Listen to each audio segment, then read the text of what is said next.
Hey everyone, in this tutorial we are painting one of my favorite things, a dainty wildflower bouquet. And we're going to use a beautiful autumn color palette, but you can easily use other colors if you want to make this a winter, spring, or summer bouquet too. I'll share the whole process step by step, and I promise wildflower bouquets like this one are very simple and fun to paint, so I know you'll enjoy it. Grab your paints and let's get to it. As always, you can find all of my supplies linked below in the description box. If you're familiar with my other bouquet tutorials, you know that I like to start with a super simple step, which is just taking my pencil and drawing in a few lines to get the overall shape and composition right. I am not sketching anything, I am just penciling in a few lines for the stems to figure out how tall I want them, which direction the flowers are going, if there are any stems overlapping, just kind of getting a rough idea of composition. So that's what I'm doing now. I think I just want 4 main flowers and a few supporting stems or filler flowers, so I am just penciling those in. That's it. Just to show you for a quick reference here, this is the bouquet that I painted as my kind of practice run for this tutorial, so it's not going to look exactly like this, but pretty similar. So as you can see, we have the 4 main flowers, 2 orange and 2 maroon, and then we have some of this filler flower, which is kind of the smoky purpley gray, and that's going to be filling in and giving some more movement to the piece. So that's what I mean when I just say I am penciling in the stems. I literally am just drawing in some lines and figuring out where I want those main flowers and kind of just, like I said, that general direction of my bouquet. I'm going to start with these 2 orangey flowers, and I am using quinacridone sienna, but as I mentioned, any colors you want are perfectly fine. So quin sienna will be the petal color, but for the very center, usually for all of my flowers, especially if I'm doing daisies, I use cadmium yellow deep for the center. So I have a pretty light value of cadmium yellow deep. It's just a very warm yellowy tone, and I'm going to start by just painting a simple oval shape.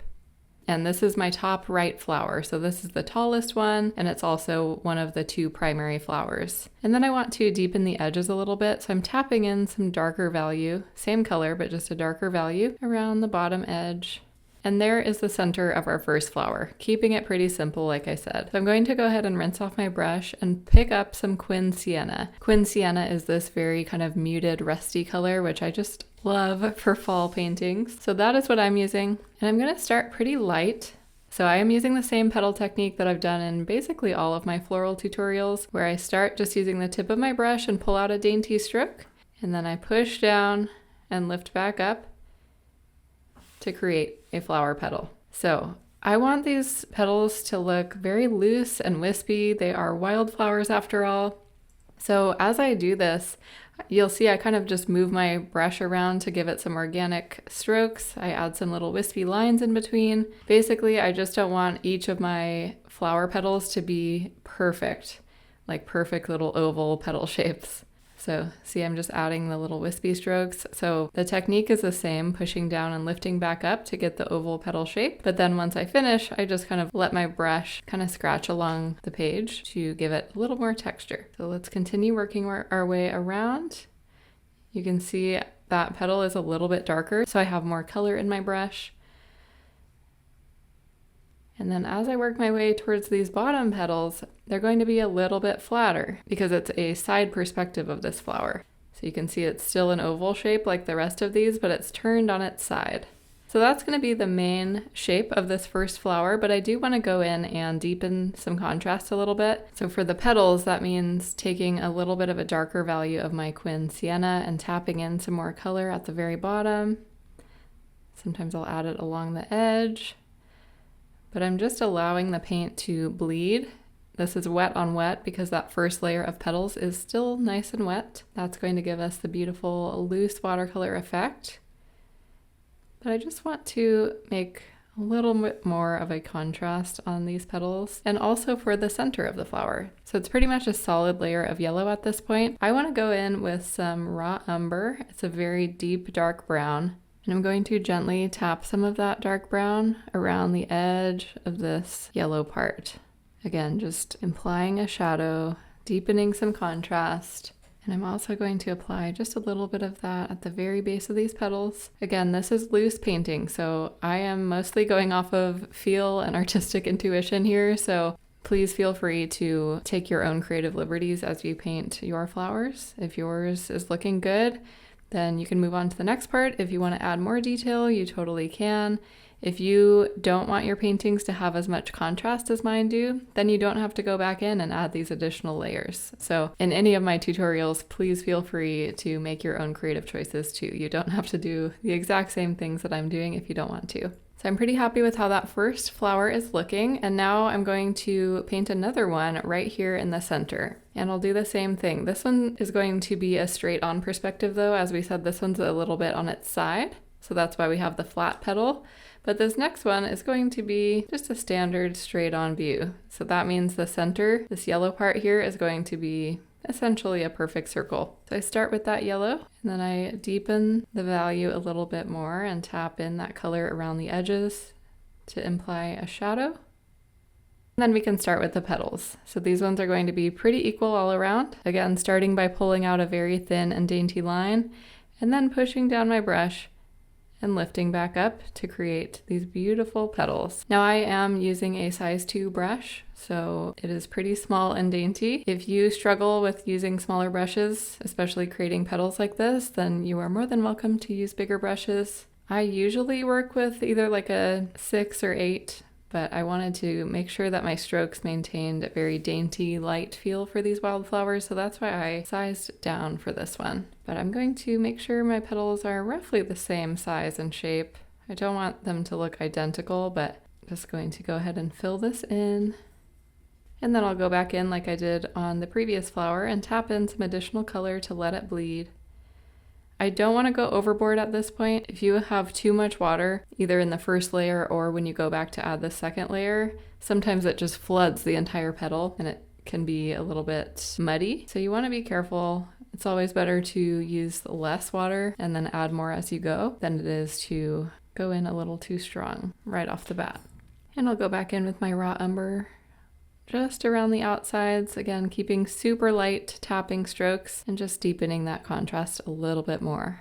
So now that we have 2 of our 4 primary flowers done, I'm gonna go ahead and grab some green. Any green you want is fine. I have kind of just a mix of random greens on my palette at this point. It is most likely sap green, deep sap green with a little bit of brown to desaturate it. And I'm just going to at least get some paint down for these 2 stems so that I can make sure the shape is how I want it as we go. If I just paint all the flowers and then try to paint in the stems, it's going to be a little bit harder to achieve the shape that I initially wanted. So as I go, I'll usually add a couple flowers at a time and then start painting in the stems. I'm using the same brush, size 2 Princeton Velvet Touch. Again, all my supplies are listed in the description box if you're curious, but I'm using a very gentle hand and just painting in a simple light value stem. See how that stem has nice movement to it? It's curved, it's not jutting out directly to the side or going straight up. It has a nice curve to it, which is something I always like to keep in mind when I'm painting bouquets. You always want to have that organic feel as if you just plucked these flowers from the ground and they're flopping every which way. So let's go ahead and do the same for this little flower. It's going to overlap and come down. Another thing I like to do when I'm painting bouquets is make sure that all my stems are a little bit uneven at the bottom. Again, when you pick up an actual bouquet, the stems aren't perfectly even at the bottom. They all have different lengths, so you can see that these 2 are not the exact same. Now we can move on to the other 2 primary flowers. I'm going to start with the left one first, and I want these petals to be very droopy. So when I paint droopy flowers like this, it's almost kind of like a cone flower, if you're familiar with those. I give the center kind of a upside down U shape, like a dome shape. I have a little too much water, so I'm going to soak up some of that excess, but I'm keeping it pretty small and just painting in this dome. And like we've done with the others, I'll go back in, tap in some shadows at the very bottom, using a darker value, and just letting the wet on wet do its thing and blend for us. Now for my flower, I'm going to be using Perylene Maroon, which is a beautiful, deep, almost like a burgundy maroon color. If you want to use any other color, that is perfectly fine. But I'm going to make these flowers a little bit darker than the first 2 we've done. These ones are very dainty and a lot more translucent, but I want these next flowers to be more saturated, just to really give it that deep autumn vibe. I'm going to start in the very center of our little dome shape, and I'm going to pull down my petal straight down. So again, I'm still giving it a wispy look where I go in and add little tiny dainty strokes in between like that, but I'm keeping my strokes controlled. And as I work towards the outer petals, they're going to start kind of curving towards the center. And each petal I add is getting shorter and shorter. So you can kind of start to see the shape of this flower emerging. Let's move over to the right side. I kind of like to work left to right when I do flowers like this, just to make sure I'm keeping things pretty even. I'm just going to add a couple more little short petals on each side. And then from this perspective, you can't really see the petals behind the center. They're hidden on the other side. You'd have to walk around to the other side of this bouquet or twist the bouquet to be able to see it. So we're just indicating that we know there are petals there, but we don't need to paint each and every one because you can't see them. So that is looking good for now. I'm going to deepen the shadow of the center a little bit more. And again, I do that by grabbing a darker value or a darker color and just tapping in a little bit of that shadow around the bottom of this section here. So let's leave that one to dry and move on to the next one. This one's going to be another one of the side perspectives, kind of more similar to this one we painted first. So let's start with the center again. It's going to be oval shaped. So just painting that in. And a lot of my flower centers get covered up anyways with the additional layers of shadows and adding contrast, but I always base the petal shape off of how I paint the center. So I like to always start there and then add the petals. So going back in with my Perylene Maroon again, I like to work with pretty simple limited color palettes. So we have our Rusty Orange, we'll have the Maroon, and then some of the fillers again are going to be this smoky lavender shade, which I will show you how to mix up next. So I'll start the same way, pulling up with a dainty stroke and then pushing down, keeping my wrist and my strokes nice and loose. I want these to have the very expressive wildflower feel to them. I'm just going to start adding in these petals. You can see that one had way too much water, so I'm going to use my dry brush to soak some of that up, and then I'll go back in and deepen the color a little bit. So projects like these are really great to work on your artistic intuition and to build your confidence, because you can't really go wrong, especially when you're painting in a loose style like this. So feel free to take some risks, add some different petal shapes if you want, experiment with different colors, and really make it your own. Once you're happy with how those two flowers look, I'll go back into my light green. I'm keeping my stems very light at this point because this is just the first layer. We will go in and darken some of these, but again, at this stage, all I want to do is make sure that I have the flow and the composition on track every time I add a couple of new flowers. I'll start with this left one. I have my green mixture in my brush. I'm using the same brush for everything, so just make sure if you're also doing that, that you rinse it off so that your colors don't get too muddy when you switch between reds or oranges and greens. And I'm going to do the same thing. So I'm just pulling this stem down, overlapping, and making sure that it has some movement to it. With this one here, I'm also going to paint a little bit of the stem attachment. So it's just a U shape there, and then pull it down just like I've done with the others. So now I want to show you my palette because we're going to mix up a very smoky, cool toned color for our filler flowers. So again, this is loosely what I'm basing it off of. So we have these, they almost look like lavender stems. And those will be the fillers to finish off the bouquet and give it that extra sense of movement.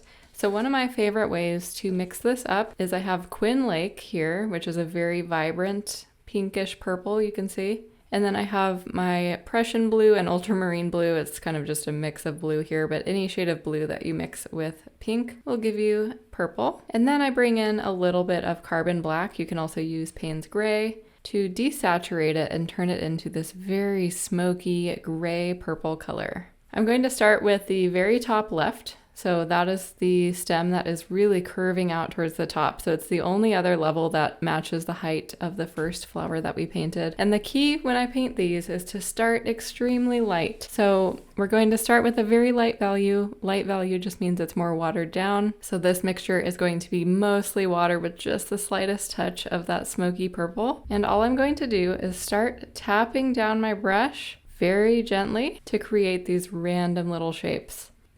So I'll bring you in a bit closer here. They're going to be groups. So this top section is this little clump, and then I'm going to leave a little bit of white space and tap in some more. Again, I'm not painting perfect petal shapes. I'm just kind of letting my brush touch the page and create really organic marks. And that is what's going to create the beautiful, soft, loose effect once we go in and tap additional layers. So each time I add a new section, I'm leaving a little bit of white space in between, and I'm making my group or my cluster of petals a little bit bigger each time I add them. Now, while these are still wet, let's go ahead and grab a darker value of that same smoky mixture. Darker value means it is more concentrated and less water.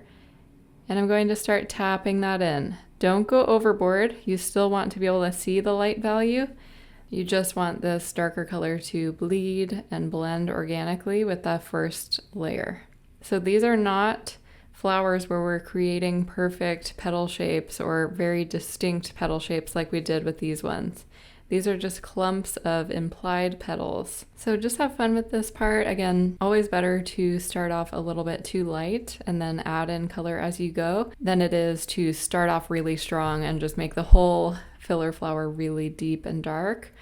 That contrast between very light value and very dark value, that's the best part about making fillers like this. So make sure you still have a little bit of that light value. And to maintain our loose style of painting, I want to make sure that I add in a stem and some leaves while this is still wet so we can get some of the bleeding of colors. So I'm going to go into my green and start adding in a stem in between. I'm also going to add some little wispy stems. So again, I'm just letting the tip of my brush create these really organic looking strokes as I go.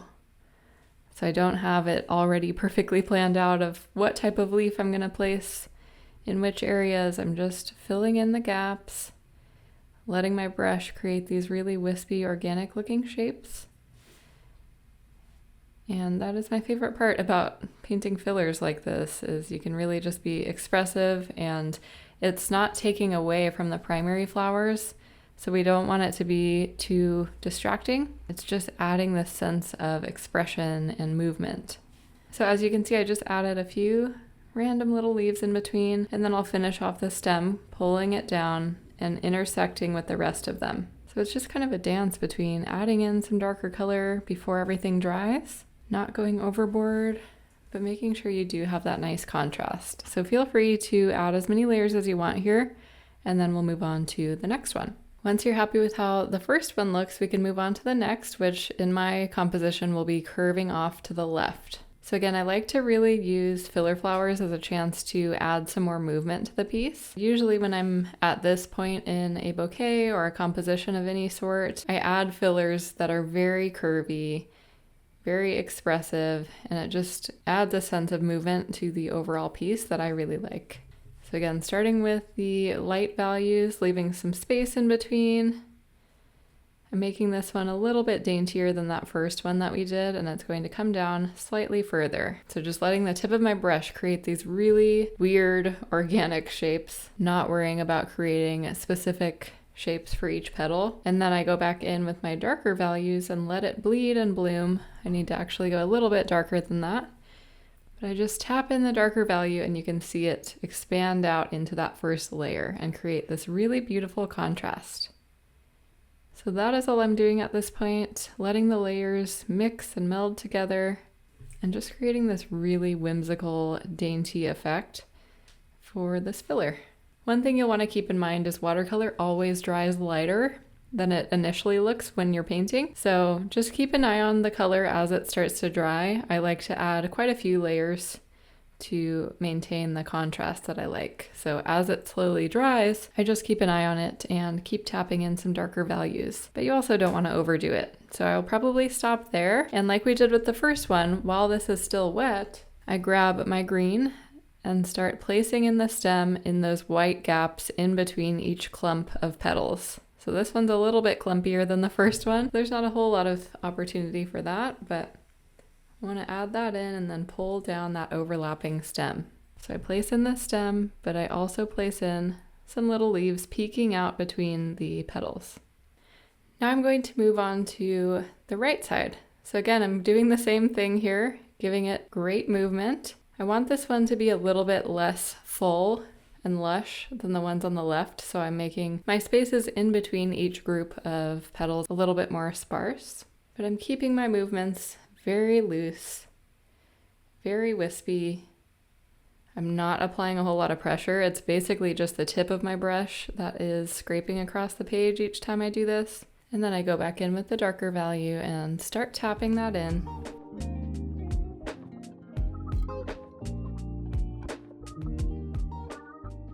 So you can see when I add stuff like this, I move a lot between adding in some flowers, adding in the stems and the greenery, and just kind of using my intuition to fill it in. So as I mentioned before, I don't usually just paint a bunch of flowers and then add the stems. I kind of go back and forth between painting in some flowers, painting in some fillers, adding in some stems, and that really helps me to just keep on track. Sometimes it can be hard to stay on track when you're painting compositions like this. Bouquets are a little bit easier, but any type of composition really, it can be easy to get off track and then things just end up looking a little bit busy or messy. So that's just something I like to do when I paint compositions like this. I usually start with the primary flower, making sure those big elements are where I want them to be, and then just slowly start filling things in and keeping a balance between the flowers and the foliage. And I am liking how this looks so far. I think I do just want to add a little bit more of the lavender filler right here in this white space. And this one is really just going to be a tiny little touch of it. It's not going to be a full stem. It's just going to indicate that we have a little bit more of this flower sitting somewhere in the middle of this bouquet. But I don't want it to be too prominent. So I think that is all I'll do. At least for now, keeping it nice and small and then tapping in the darker value.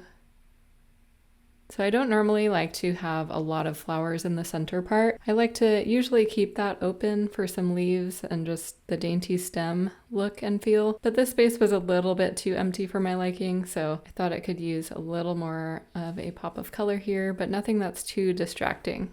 As I said, watercolor always dries so much lighter, so I am going to go back in to this one on the right here, bring back a little bit of that vibrancy. Watercolors can definitely be deceiving. It looks so vibrant and saturated while you're painting, and then the second it dries, it just looks a little bit flat sometimes. So that's why it's important to work in layers and bring back the contrast and the vibrancy that sometimes gets lost in the drawing process. So at this stage, things are looking good. I like the movement. I like the balance of flowers and fillers. So I like to just start placing in some leaves. So the leaves are usually the last thing I do. And I do have a full tutorial here on YouTube about how to paint leaves, if that's a tricky thing for you to paint. But essentially what I do is I pull out, kind of like how we did the petals. I pull out a thin little dainty stem.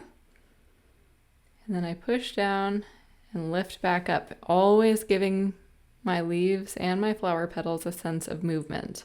So at this point, I'm really just filling in some gaps, making sure this bouquet looks nice and full. Sometimes I'm just adding wispy little stems like that. They don't even have to be full leaves or big, thick leaves. Sometimes I add them like here, but other times it's just creating that wispy, lush look. Because if you have actual wildflowers, there are long stems, there's wispy little leaves, there's, just random little bits and bobs that make your bouquet look full and realistic. Don't be afraid to just let the tip of your brush scrape along the paper to create really wispy, organic looking strokes.